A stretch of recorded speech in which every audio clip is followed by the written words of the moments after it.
Somebody shoot him! First it was startling, like, what's that? Then pretty clearly after that, it was apparent something wasn't right. I need a partner! When the Garlic Festival shooting appeared on the news, they were the first people I thought about. Like, where's my family? We knew that something was transpiring. We had heard that there possibly be a second shooter. The Gilroy Garlic Festival is literally the safest place that our families can be.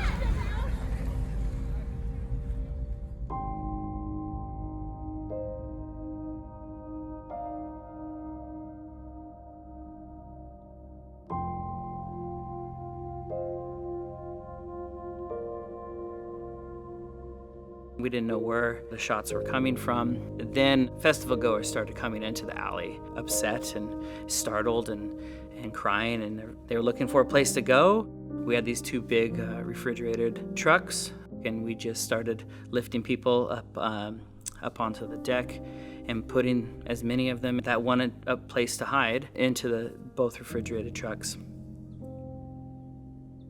We had a lot of people in there.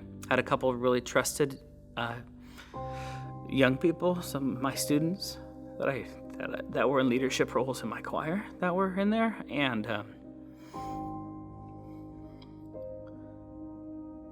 I just looked at them and I said,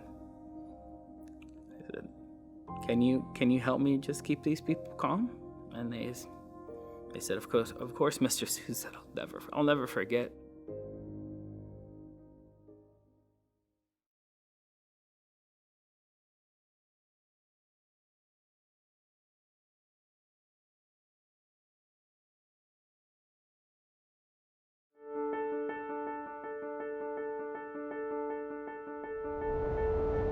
We were motivated to help this community because we thought we need to honor, in some small way, the victims of this tragedy. Trevor Irby, Kayla Salazar, and little Stephen Romero, who was only 6 years old. And one of the ways that we thought we could honor their memory was by providing the best services and the best support to their families and to the community from which they came from, the Gilroy community. One of the aspects of a mass victimization response is fear and a sense of anxiety and not knowing. News coming out of a mass victimization response is spotty and inaccurate often because of the chaos at the scene. And there were thousands of people there that night when the shooting happened, and they needed our help. There are a series of best practices in mass victimization response, and one of them is the Family Assistance Center. And they're typically created, ideally within 24 to 48 hours after the incident. We're very fortunate in our county to have community prosecutors. Because we had Adam Flores in Gilroy, he actually grew up in South County, he has deep ties there, and all of those contacts proved to be invaluable in this kind of crisis.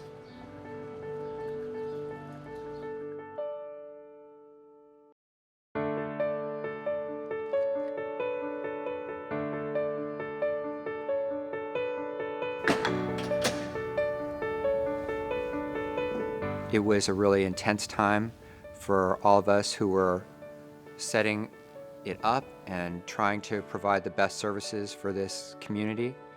And it's hard to be back, actually. It feels like a lot of the pain and emotion from that time was just under the surface, and being right back here brings it right back. I was so surprised to see, like literally in a matter of hours, the Red Cross was here, the FBI was here, of course all of the team from the district attorney's office was here, we had people from the governor's office, so pretty quickly you realize how fast this was mobilizing to come in and support our community. And the thing I loved so much was that it was really about that notion of support. You know, they were going to get in here to take care of the victims and the people that were impacted so greatly by what had happened just a day before. So when we walked in, I think there was a mixture of emotions. I do remember meeting with a victim who had witnessed the shooting and also came to the aid of a victim who was shot. And the emotion there was so raw, it was so acute. It was beyond anything I'd ever seen, and I've been doing this line of work for a very long time.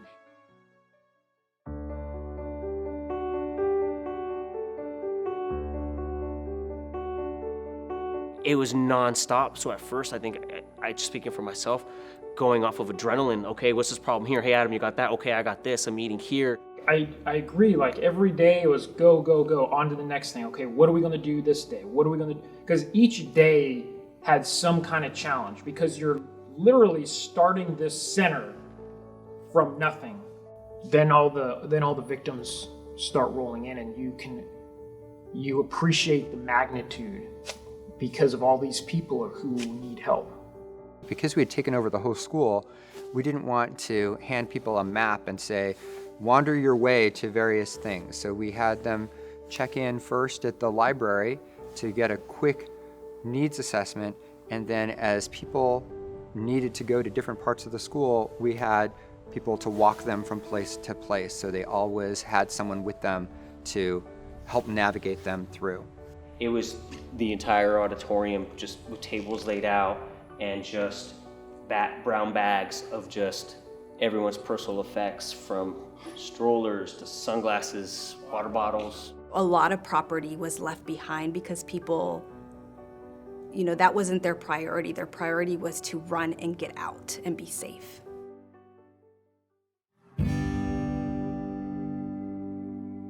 Every person who came into the resource center had a different story. You would hear about families being separated, and I couldn't find my mom, and I couldn't find my sister, or there was kids there that didn't have their parents because they were part of an organization, whether it be soccer or swim club, that were doing volunteer hours. So then they were there with their peers and not their parents. We had people that were walking in visibly in crises, people crying, people upset.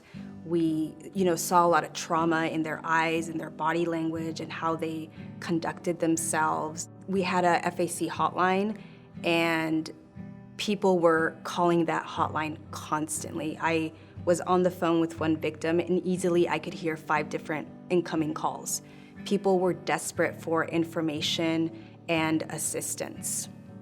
Obviously, we're fortunate to have behavioral health present, who provided a lot of the individual counseling. We had victim advocates also providing emotional support and peer counseling. It was a lot. It was a lot to take in, and some stories got you really personally, but you just had to hold it together for the people that were there.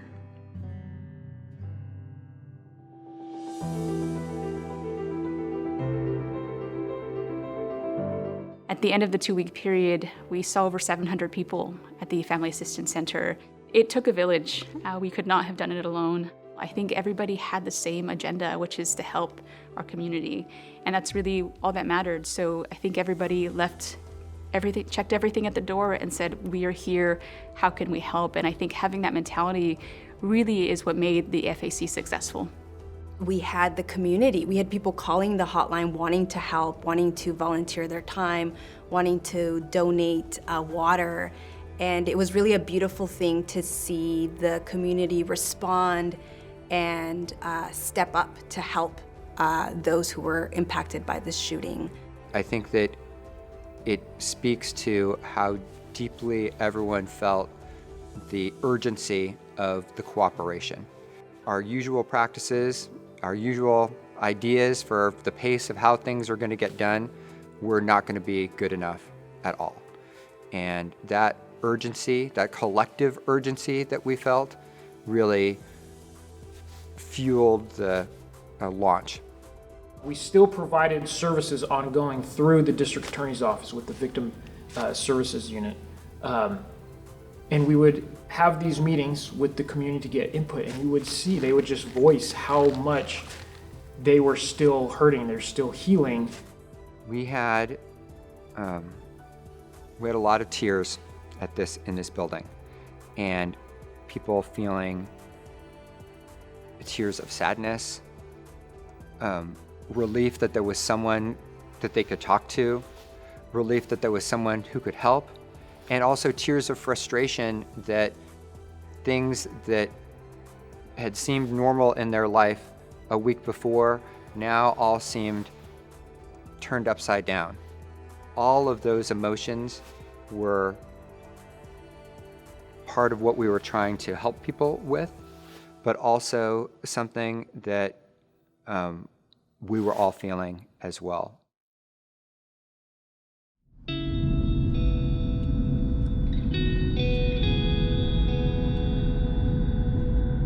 You know, there's just something about driving, especially down in South County and in rural parts where it's just open, you're not surrounded by buildings. After spending 14 to 17 hours at the FAC, experiencing trauma, witnessing trauma, it's nice to just have that space to think, because the FAC was not a single day event. It wasn't 2 days. It was 3 days. It was 4 days. And it was 10 days. And it was 11 days. And it just, 12 days. It just kept going.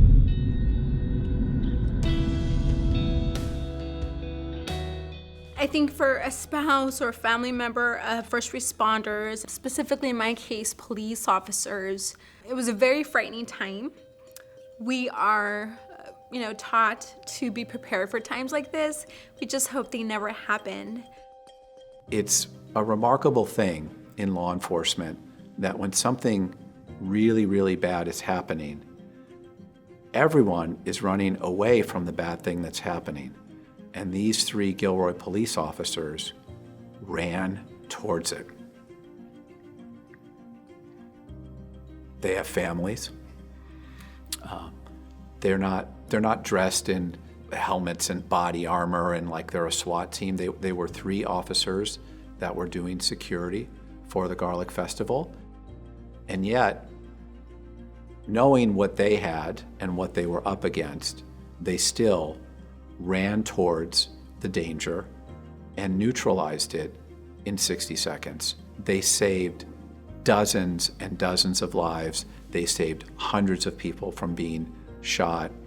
And they're just remarkable officers.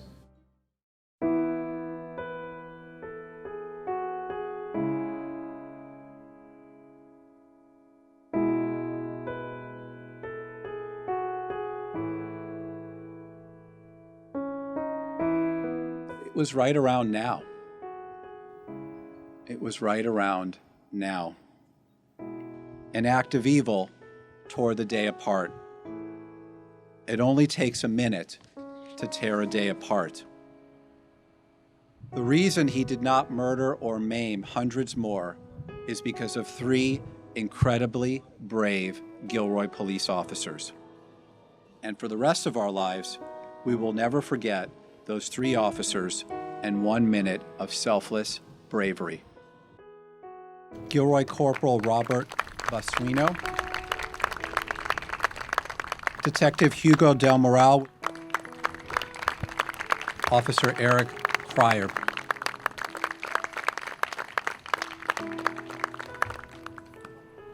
Honramos a esta comunidad, nuestra comunidad. Honramos a muchas personas anónimas que estaban aquí ayudando en el parque. Those 60 seconds were a time of evil, but that minute and the minutes, hours, days, weeks, and months that followed showed Gilroy's defiant answer to evil.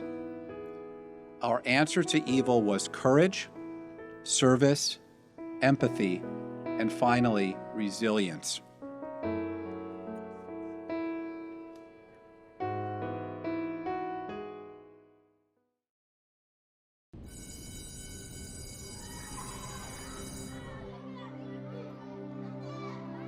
I think we were all really nervous when students were returning because we're like, obviously we had never dealt with a tragedy like this ever in our community.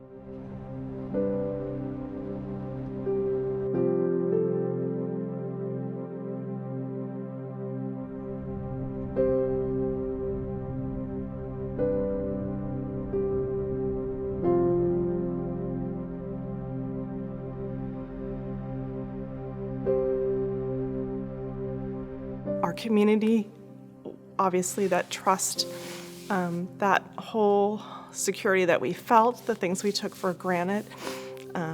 Festivals are huge, you know, in Morgan Hill and Gilroy. It's sort of just what we do during the summer. And that weighed on us just in terms of, you know, checking in and making sure that everyone was okay.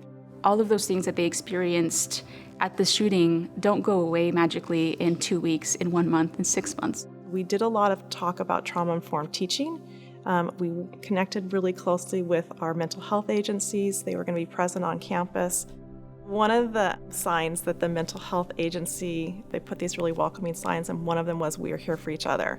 And so I remember taking a picture of that, and that really became our theme for the year. We realized right away that this was a community that was in shock and in mourning and needed all kinds of services. And it allowed us to serve the community in a different way. The Gilroy Strong Resiliency Center is somewhere where people can come and seek support and services, long-term support specifically. If you can imagine, people aren't forgetting about what happened in that next week or putting it aside. They're living with that trauma every single day. And so we created the Resiliency Center so that people would have a place to find comfort and support and resources, because this is a long-term recovery process. The Gilroy Strong Resiliency Center is that place where we can get connected to a supportive counselor or group or education session to really help us navigate those feelings that come with all of this. So there's different triggers. I've actually heard from members of the community that the smell of garlic is triggering for them. The sound of a helicopter can be triggering. The sound of a fire truck can be triggering. Specifically right now around COVID, the lack of community support that people have. We will be the first resiliency center in the state of California, and we will be run by the district attorney's office. And people tend to think that as a prosecution office, that's all we do. But we do much more than that. And the Victim Services Unit is designed to support the community and those victimized by violence, regardless of whether or not there's prosecution. And again, those services will continue for as long as those victims need us. Sadly, in America, we have a lot of experience with mass shootings, and this is a best practice. Not too long after Gilroy, there was a shooting at a school in Los Angeles County. And that same day, the director of Los Angeles County Victim Services reached out to me, just like I called directors up and down the state when, unfortunately, we had a mass shooting in Gilroy. And we draw on each other's experience. It's a club that nobody wants to be a part of, but now that we all have done this, it's important that we learn from our experience and help others. And I think there are ways that we have capitalized on what we've learned to help other jurisdictions when they've needed it. And if something happens in another community, we will be available to assist them too.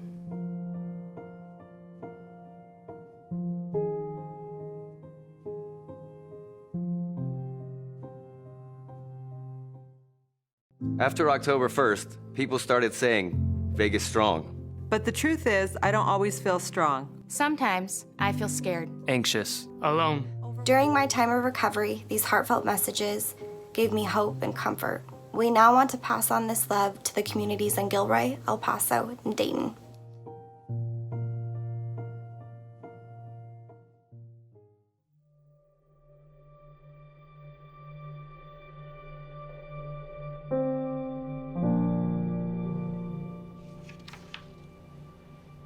Dear Romero family, the Pittsburgh community is so sorry for your tremendous loss. Dear Irby family, the senseless massacre in Gilroy. Dear Salazar family, I want to offer my condolences. Words are inadequate to convey the pain we feel. Unfortunately, our community has firsthand. All parents in Pittsburgh and all over the country send our deepest wishes for healing and peace.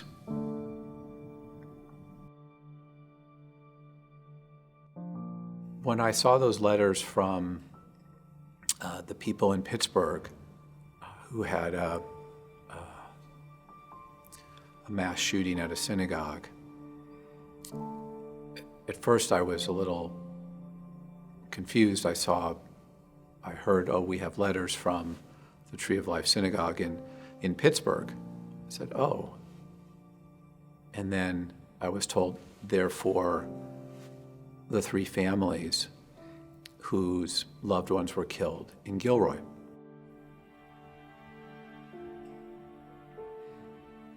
And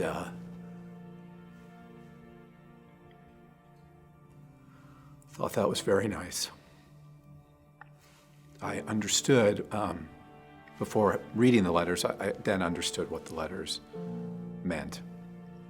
And it was people that had experienced a similar kind of tragedy trying to reach out and help the people in our community that had just experienced a horrific mass shooting. And while it's not the kind of community one wants to belong in, this community of people who've lost loved ones to mass shootings, I think it is something that brings tremendous healing to know that your pain and grief is shared by others who have some understanding and deep appreciation of what you're going through. So I thought it was a very human gesture.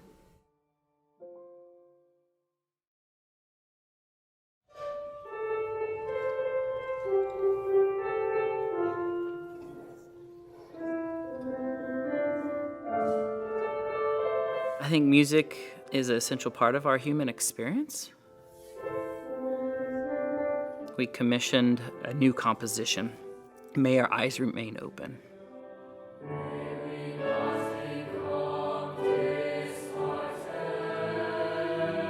It goes through a range of emotions and imagery, and ultimately that your experience is your experience, and that is okay. And we're here as a community.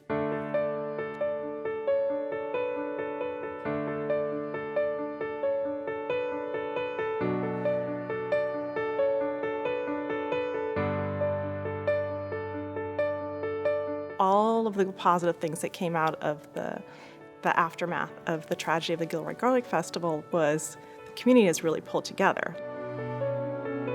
When we went into shelter in place, it's like, do you need food? How do we get resources to kids? How do we get resources to families? So I think that that's been a positive outcome, that spirit of, we are here for each other. We are strong as a community. We will continue to support no matter what we're faced with. Through the Family Assistance Center and the Gilroy Strong Resiliency Center, we're trying to show tangibly that we care. You can show that you care with words, and that's really important, but it's even more important to show that you care with deeds, to let your deeds speak for you.